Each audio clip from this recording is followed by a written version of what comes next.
یہ تو آپ نے بار بار پڑھا کہ حابیل نے قابیل کو کیسے قتل کیا، اس کے بعد جو ان کی اولاد تھی، یعنی حابیل جن کا قتل ہوتا ہے اس میں سے انبیاء وہ جنم لیتے ہیں، مگر جو قابیل ہے اس کی آپ دیکھ سکتے ہیں کہ جیسے نمرود اور فرعون جیسے لوگوں نے جنم لیا، یعنی دو مختلف قسم کے، یعنی دو بھائیوں میں سے اولادیں چلتی ہیں، ایک کہہ لیں کہ اپنا اچھائی کی طرف، دوسرا برائی کی طرف۔ ایسا کیوں ہے بیسیکلی؟ کیونکہ آپ نے دیکھنا ہے کہ یہ جو گناہ ہے نا، یہ انٹر کیسے ہوا ہے دنیا میں؟ سب سے پہلے گناہ کی انٹری یعنی یہی ہے نا کہ قتل ہوا جناب، حابیل کو قابیل نے مار دیا، قتل کر دیا۔ پھر کیوں قتل کیا، یہ وجہ بھی آپ سب کو پتہ ہی ہے۔ تو اس کے بعد گناہ کیسے انٹر ہوتا ہے؟ یہ ایک بک ہے اوریجن آف سن،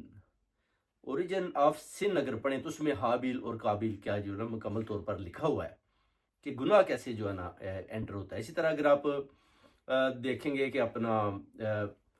یہ آپ نے دیکھا ہوگا ملکہ الزبتھ، کوئن الزبتھ، اس کا بھی آپ دیکھ لیں کہ وہ کہتے ہیں کہ یہ جناب جو اپنا پرانے دور کے جو ٹرکش لوگ تھے، یعنی ان کی جو کنگڈم تھی، اس کی بلڈ لائن ادھر جاتی ہے۔ ہم کہتے ہیں یار یہ کیسے ہو سکتا ہے کہ الزبتھ کو ان کی بلڈ لائن ادھر جاتی ہے۔ اسی طرح جان کیری کا بھی آپ نے نام سنا، جو امریکن تھا، اس کا بھی بتاتے ہیں کہ یہ جناب ایران کے جو شہنشاہ ہے جیسے سائرس دا گریٹ، ان میں سے اس کی بلڈ لائن جاتی ہے۔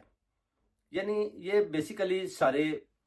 ادھر سے آئے ہوئے تھے اور دوسرے ملکوں میں آ کر اس طرح یہ جو اپنا کنگ بنے ہوئے تھے۔ یعنی کچھ لوگوں نے کنگڈم چھوڑ دی، دوسرے ملکوں میں چلے گئے، کچھ جو تھے وہ انہوں نے باقاعدہ کنگڈم کا پہرا دیا، جیسے کہ کوئن الزبتھ نے۔ تو اس طرح جو نا، اس طرح کا یہ جو نظام چل رہا ہے، کیونکہ کتابوں کے اندر بھی یہ ساری سٹوریاں لکھی ہوئی ہیں۔ ابھی آپ دیکھ لیں کہ جو ایک دور تھا کہ یہ جو برٹش ہیں، یہ انڈیا سے 3 جہاز جو ہے نا کتابوں کے بکوں کے جو ریلیجس بکیں تھیں وہ لاد کر لائے تھے، جس میں سے ذکر ہے کہ 2 جہاز پہنچ گئے، ایک وہ کہتے ہیں جی کہ پانی میں ڈوب گیا۔ اس کے علاوہ بھی آپ دیکھ لیں کہ جتنے بھی ہماری اسلامی بکس ہیں، انہوں نے وہ غائب کر دیں۔ آپ کسی لائبریری میں ادھر جاتے ہیں، ڈھونڈتے ہیں، دیکھتے ہیں، تو آپ کو اس تعداد میں وہ بکس نہیں ملیں گی جن کا یعنی جو بہت ہی ضروری اور مسلمانوں نے بڑی محنت کے ساتھ لکھی تھی، بلکہ انہوں نے ایک نئی چیز، آپ ویکیپیڈیا، گوگل، یوٹیوب، ادھر جا کر آپ سرچ کرتے ہیں تو وہ چیزیں آپ کو دکھائی دیتے ہیں جو ان کی من مانی، اور یہ چاہتے ہیں کہ ہمارے بچے پڑھیں، یعنی بچوں کو انہوں نے بیسیکلی چھین دیا۔ اب اگر پرانی بکیں ہوتی ہیں تو اس میں ڈیفینیٹلی بچے وہ چیزیں پڑھیں گے تو پھر ان کو پتہ چل جائے گا ادھر سے۔ پھر ابھی بک کی طرف بھی، پڑھنے کی طرف بھی آپ کو پتہ ہے کہ اس طرح کا زور نہیں رہا۔ لوگ کہتے ہیں ٹھیک ہے جی گوگل کھولیں، ویکیپیڈیا پر دیکھیں یا یوٹیوب پر دیکھیں کہ اس پر لکھا کیا، تو اس کو لوگ فالو